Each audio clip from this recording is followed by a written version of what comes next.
when you come to extended cognition, you find very similar claims, but the claims, I think, simply get stronger.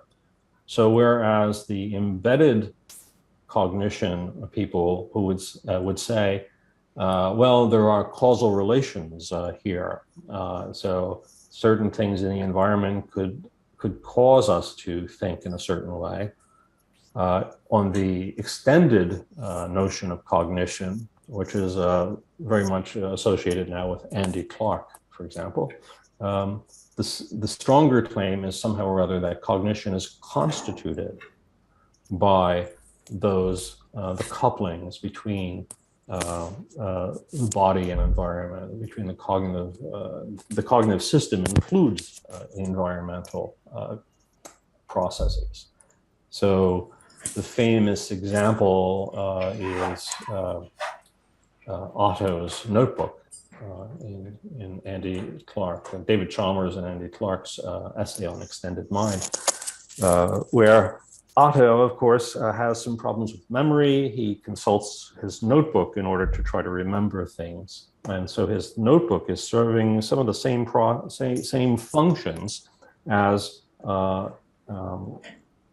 biological memory. So it should be considered part of the cognitive system, contributing to the cognitive processes and so forth. So the extended version or the extended cognition approach seems to make stronger claims about the very nature of cognition.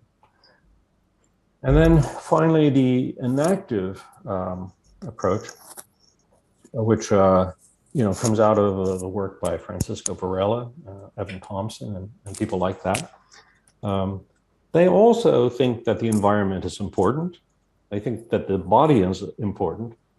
And the contrast, let's say, between the extended mind and the enactive mind is along the lines of how they treat the importance of the body, first of all.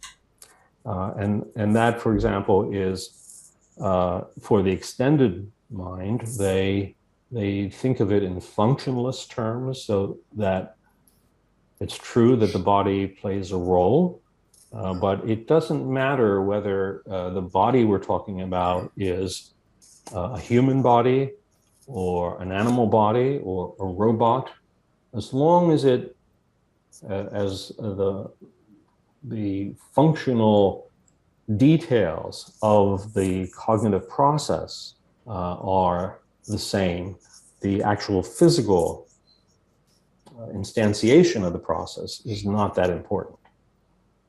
Whereas on the enactive side, the enactivists would say if really cognition is fundamentally biological in nature, and they reject a kind of functionalism.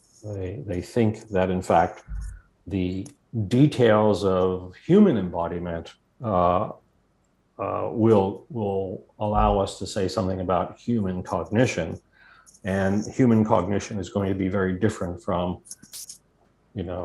frog cognition or whatever, and a different environment, a different, what some people call behavioral environment opens up for a human body in contrast to the environment for the frog.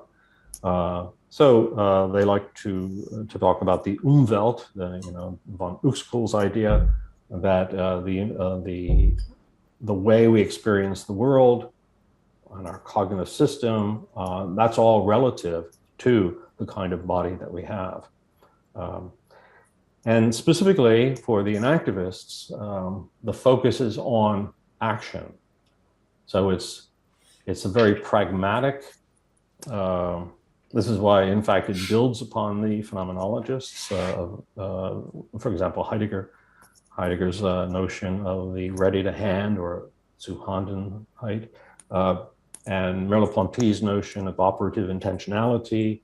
It's a very embodied and action-oriented type of analysis of cognition. The way the cognitive system has evolved is highly dependent upon both the evolution of the body and the pragmatic concerns that different animals would have for survival.